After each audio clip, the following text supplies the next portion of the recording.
The elections of the 4th of June 1989 deserve the label historic. They were the fruits of long negotiations and half compromises. But just look at the context. Poland had its first free-ish parliament, and this in a still very communist world. Amazing. So, 2 cheers for democracy then, but they are cheers. Join me, Jan Darasz, for how we got here. Before free elections could even be considered, the Polish socialist regime initiated talks with the then-banned trade union Solidarity. The talks are now known as the Round Table Talks. The two sides met in Poland's capital city, Warsaw, and debated from February 6 to April 5, 1989. But what was the reason for the talks in the first place? If you look back at Poland in the 1980s, you'd notice the political and social tensions immediately. Before 1989, Poland borrowed large sums of money from Western creditors, promising a return on the investments via social and economic reforms. However, the socialist government resisted any changes, effectively halting the loans from the Western world. This caused the living standard in Poland to worsen dramatically, resulting in further social discontent. With the cost of living increasing, Poland was in an economic crisis, and the people were desperately seeking change. Following the factory workers' strikes of the early 1980s, the Solidarity movement was created. With Lech Wałęsa emerging as the leader of the movement, the political climate in Poland was transforming.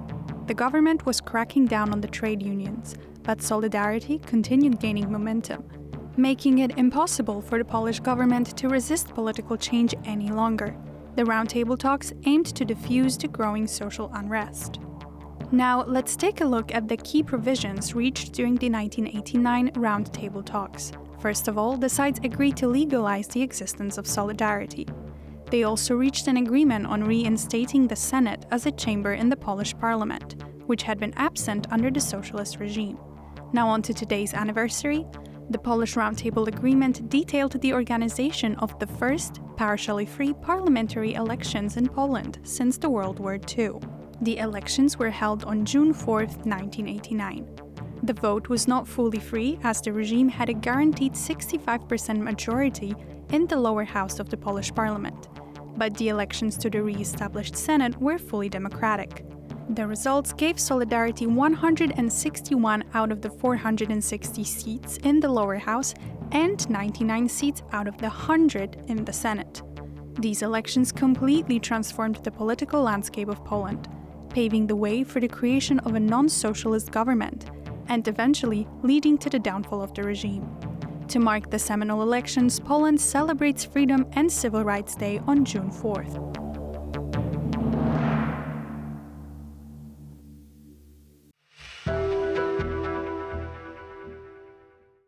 Joining us today is Dr. Przemysław Gasztold from the Institute of National Remembrance here in Warsaw.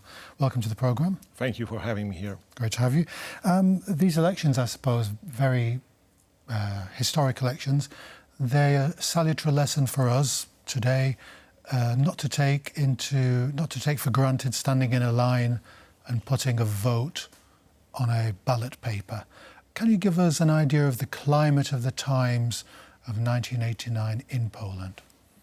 Indeed, these June elections of 1989 they represent one of the most important events in the Polish history, because they are the watershed of a process which began, however, a few months earlier. Still, the results of these elections have very powerful, very significant ramifications in terms of internal situation in Poland, internal situation in Europe, but also they can be understood and examined within the broader framework of global perception of socialism. Speaking about this global perception, one might just note that the June election illustrated to the whole world that Polish society, Polish population didn't want to live any longer under the communist rule. So even if we perceive correctly these elections as half-free, because they were prepared in a manner of dialogue between the Solidarity leaders and the Polish United Workers' Party leadership, they still constituted a clear message to the communist rulers and also other socialist systems, other socialist dictators, that after more than 45 years of living under the communist rule, the Polish society said no more, said that they wanted to change, that they wanted to have something different, that the communist government didn't meet its promises on the prosperous life, on the welfare, and on the quite good economy. But in terms of the recent Polish tradition of resistance to communism and to Nazism in the 20th century, does this the gradualist approach represent a break in tradition or a continuation of another tradition of Polish kind of democracy and electoral change? That's a very good question, because it's something different. We know the Polish history from the perspective of uprisings, of romantic tradition and struggle for independence with arms, with weapons, with all those battles which were conducting, for example, during the Second World War. And the June elections of 1981 illustrate something different. And we can say that the results of these elections surprised both the Solidarity leaders, because they didn't expect such a huge victory, yes, but also very emphatic, wasn't it? Yeah, but also they surprised the government, the Polish United Workers' Party, because they did not anticipate such a colossal defeat.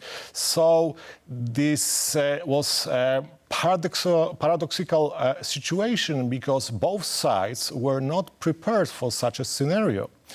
And this had also some consequences, because Solidarity leaders, the people who are in charge of this opposition movement, from the one hand, they feared that this huge victory could be halted abruptly by the government.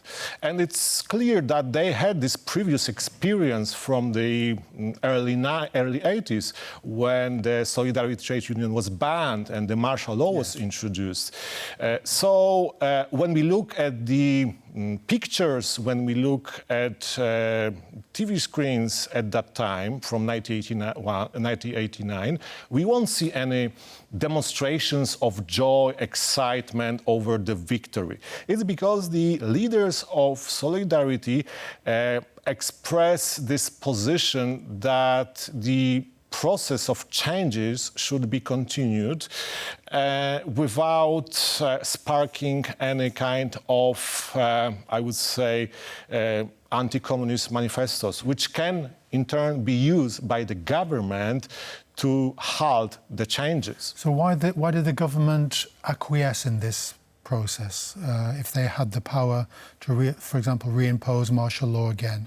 We know that from the files, because it was also part of my research, that the government was using this rhetoric in order to calm down the moods, in order to limit the solidarity in their interoperability within the decision-making process. And I mean that we know that, of course, there were fears among the Solidarity that there might be some kind of a repetition, that some kind of a new martial law. However, the declassified files they clearly show that no one within the government, within the security apparatus or the military were willing to die for Jaruzelski and for the socialist system. I mean, this triangle of power, which consisted of party, security apparatus and military, it was more focused on economic situation than on socialism and ideology. So nobody within this broadly understood power structure wanted to stop this change. The game was up. That they knew that the sea was changing. Yes, but still they were using this rhetoric in order to influence the solidarity.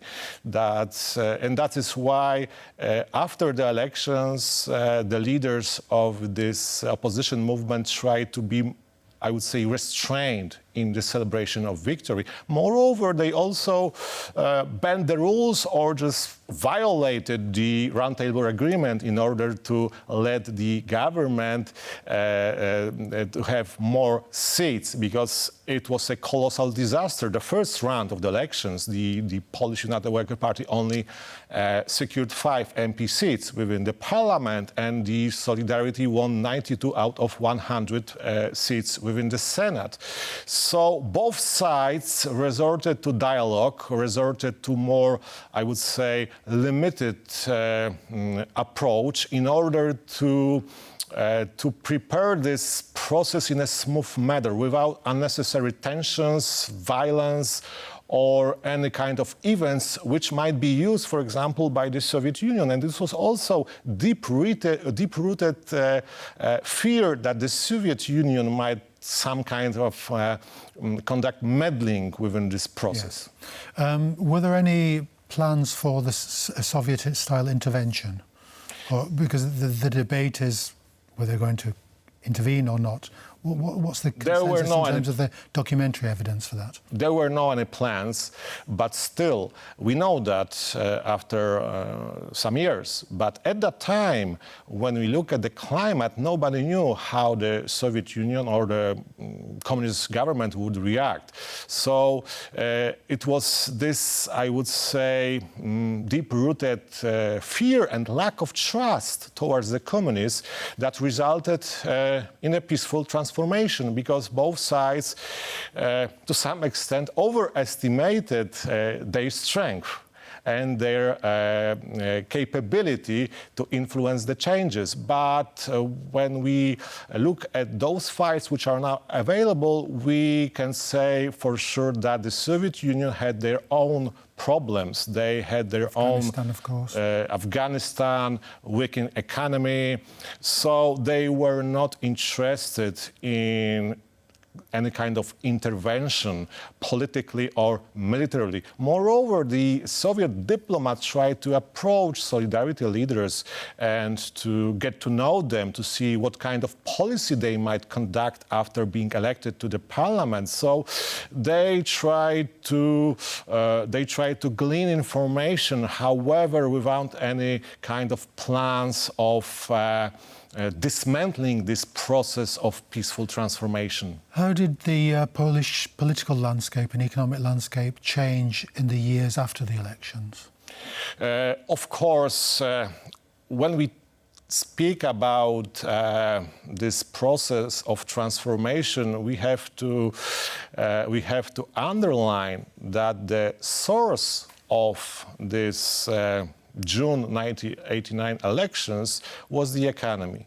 As always in the socialist system, it was economy which provided many headaches to communist dictators. And it was also with this case of Poland in 1989 because of the weakening economy, because of huge foreign debts which were still rising. So the whole goal of the Roundtable Agreement, which set up the process which led to the June elections, derived from this consideration, discussions within the communist circles that they want to include the solidarity within this decision-making process, because they thought that solidarity won't have any holy grail in the economy, that they won't be able to change this dreadlock, to change this stalemate when it comes to the economy. But it was not the case. They didn't rightly interpret the true meaning of the June elections. It was the voting pro-communist or against the communist rule. And that's how they failed. Of course, later there were some changes, there were some difficulties when it comes to this transformation from the central planned market economy to the market economy. Shock therapy. So the shock therapy. And some people got very disappointed with the outcome of this process. However, in the long run, we can assess that it was a huge victory because of this process being bloodless and without any violence. And when we compare, for example, the Polish situation with Albania, Romania, and the very same day of 4th July 1981, what happened in China, yes, of course, we can see Square, that not always this kind of rejection of socialism went without blood. Does the last question to you, is the transformation, how it's seen in the 1990s, very, as you put it, very ambivalent in its consequences? Does that colour the way that Poles today see the elections, or is it still seen as a very positive transformation, or is it coloured by the events of the 1990s and to some extent the legacy of the transformation, the party political infighting, the personality clashes? Does that colour the actual enormity of what happened in June 1989? I think that the June elections of 1989 were later exploited too much by the politicians, by some historians, which treated this event as a treason, as some kind of a secret agreement, but it was in fact a secret agreement. However, they say that the solidarity should exploit more this victory in order to speed up the changes within the government and institutional changes, as well as decommunization.